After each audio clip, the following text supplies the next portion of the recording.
অনেকেই জানে না এই তথ্য, তবুও একে ঘিরে বহু ষড়যন্ত্র এবং তত্ত্ব। আজকের বিষয় পিরামিডের অজানা শক্তি। চলুন শুরু করা যাক মিশরের গিজা পিরামিড নিয়ে, যা পৃথিবীর সপ্ত আশ্চর্যের মধ্যে অন্যতম একটি। কিন্তু আপনি কি জানেন, এই পিরামিডের ভেতরে একটি অজানা শক্তি কাজ করে, যার ব্যাখ্যা আজও দিতে পারেনি কোনো বিজ্ঞানী।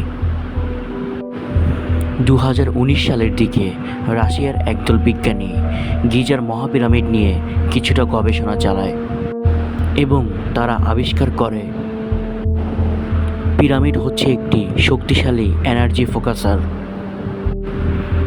যখন সূর্য একটি নির্দিষ্ট কোণে পড়ে, তখন পিরামিডের মধ্যে তৈরি হয় অজানা ইলেকট্রোম্যাগনেটিক তরঙ্গ।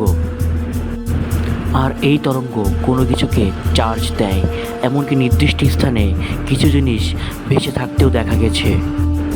এখন প্রশ্ন হলো, 4500 বছর আগে কিভাবে এমন এক গঠন বানানো সম্ভব, যেখানে আধুনিক ইঞ্জিনিয়ারিংয়ের ছোঁয়া স্পষ্ট?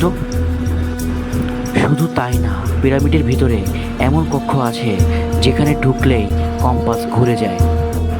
কারেন্ট চলে গেলেও সেখানে মোবাইলের টর্চ জ্বলে ওঠে।